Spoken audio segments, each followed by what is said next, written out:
ഇത് നമുക്ക് chocolate pudding ഉണ്ടാക്കത്തേക്ക് നോക്കാം. ഈ പുഡിംഗ് ഉണ്ടാക്കിയെടുക്കാൻ വേണ്ടിയിട്ട് നല്ല എളുപ്പമാണ്. ഇത് ചോക്ലേറ്റ് ഇഷ്ടമുള്ളവർക്കൊക്കെയും ഈ പുഡിംഗ് നല്ല ഇഷ്ടമായിരിക്കും. അപ്പോൾ നമുക്ക് നോക്കാം ഇതിലേക്ക് വേണ്ട സാധനങ്ങൾ എന്തൊക്കെയാണ്. അതിന് വേണ്ടിയിട്ട് 3 ടേബിൾ സ്പൂൺ കൊക്കോ പൗഡർ വേണം, 3 ടേബിൾ സ്പൂൺ മിൽക്ക് മെയ്ഡ് വേണം, 3 ടേബിൾ സ്പൂൺ കോൺഫ്ലവർ വേണം, 5 ടേബിൾ സ്പൂൺ പഞ്ചസാര വേണം, 2 കപ്പ് പാല് വേണം, 1/2 ടീസ്പൂൺ വാനില എസൻസ് വേണം. പിന്നെ ഏറ്റവും ലാസ്റ്റ് ഈ പുഡിംഗ് നിങ്ങൾക്ക് ഗാർണിഷ് ചെയ്യണമെന്നുണ്ടെങ്കിൽ വൈറ്റ് ചോക്ലേറ്റും വേണം. അത് വൈറ്റ് ചോക്ലേറ്റ് നല്ല ചെറുതായിട്ട് കട്ട് ചെയ്തിട്ട് ഈ പുഡിങ്ങിൻ്റെ മുകളിൽ ഇട്ടിട്ട് ഈ പുഡിംഗ് ഒന്ന് ഗാർണിഷ് ചെയ്തിട്ട് എടുക്കാം. അത് നിങ്ങൾക്ക് വേണമെന്നുണ്ടെങ്കിൽ മാത്രം ചെയ്താൽ മതി. അപ്പോൾ നമുക്ക് നോക്കാം ഇതെങ്ങനെ ചോക്ലേറ്റ് പുഡിംഗ് ആക്കാന്ന്. ഇത് പുഡിംഗ് ആക്കാൻ വേണ്ടിയിട്ട് നല്ല കട്ടിയുള്ള ഒരു പാൻ എടുക്കാം. ഇതിലേക്ക് 3 ടേബിൾ സ്പൂൺ കോൺഫ്ലവർ ചേർക്കാം,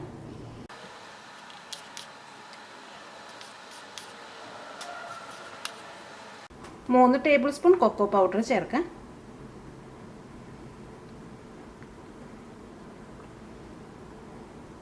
ഞാനിവിടെ മധുരമില്ലാത്ത കൊക്കോ പൗഡറാണ് എടുത്തേക്കുന്നത്. മധുരമുള്ള കൊക്കോ പൗഡറാണ് ചേർക്കണമെന്നുണ്ടെങ്കിൽ അപ്പോൾ നിങ്ങൾ അതനുസരിച്ചിട്ട് പഞ്ചസാര ചേർത്താൽ മതി.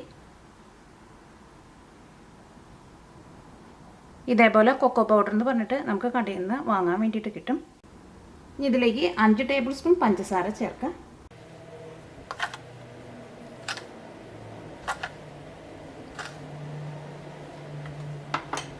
3 ടേബിൾ സ്പൂൺ മിൽക്ക് മെയ്ഡ് ചേർക്കാം,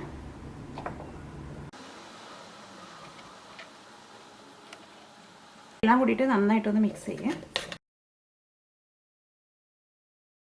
ഇതിലേക്ക് 2 കപ്പ് പാല് ചേർക്കാം. ഞാനിവിടെ സാധാരണ പശുവും പാലാണ് ചേർക്കുന്നത്.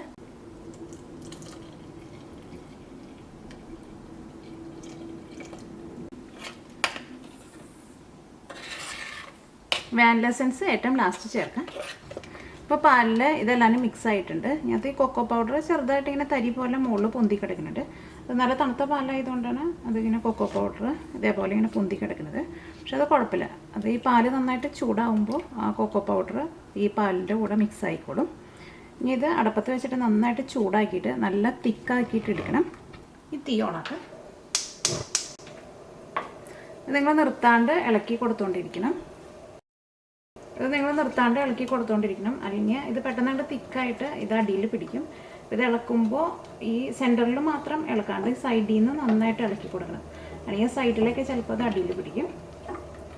നന്നായിട്ടൊന്ന് തിളച്ച് കഴിയുമ്പോൾ പിന്നെ തീ പതുക്കെ ഒന്ന് കുറച്ച് വെക്കണം. ഇതിലേക്ക് 1 നുള്ളു ഉപ്പും ചേർക്കാം.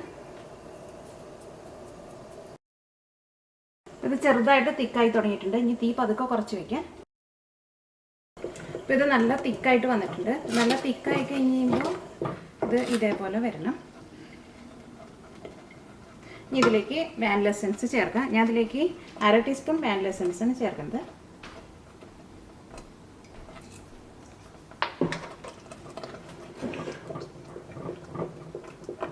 വാനില എസൻസും ഇതിനകത്ത് നന്നായിട്ട് മിക്സ് ആയിട്ടുണ്ട്. അത് ഏറ്റവും ലാസ്റ്റ് വാനില എസൻസ് ചേർത്തിട്ട് ഒന്നുകൂടി നന്നായിട്ടൊന്ന് മിക്സ് ചെയ്യാം.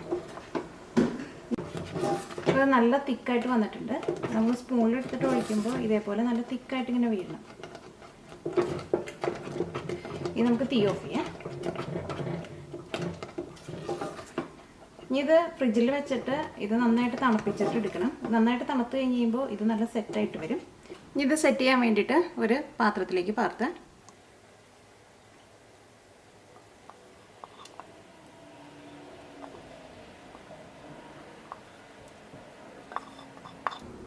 ഈ പുഡിങ് സെറ്റ് ചെയ്യാൻ വേണ്ടിയിട്ട് ഫ്രിഡ്ജിൽ വെക്കാം. ഇത് സെറ്റായി കിട്ടാൻ വേണ്ടിയിട്ട് ഒരു 5-6 മണിക്കൂർ എടുക്കും. അപ്പോൾ ഇത് ഫ്രീസറിൽ വെക്കരുത്, ഫ്രിഡ്ജിൽ വെക്കാം.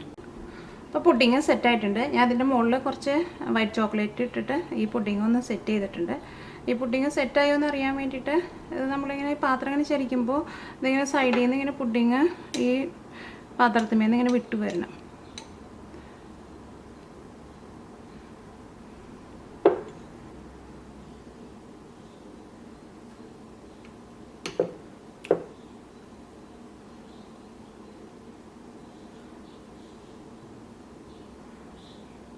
പുഡിങ് നല്ല തിക്കായിട്ട് വന്നിട്ടുണ്ട്.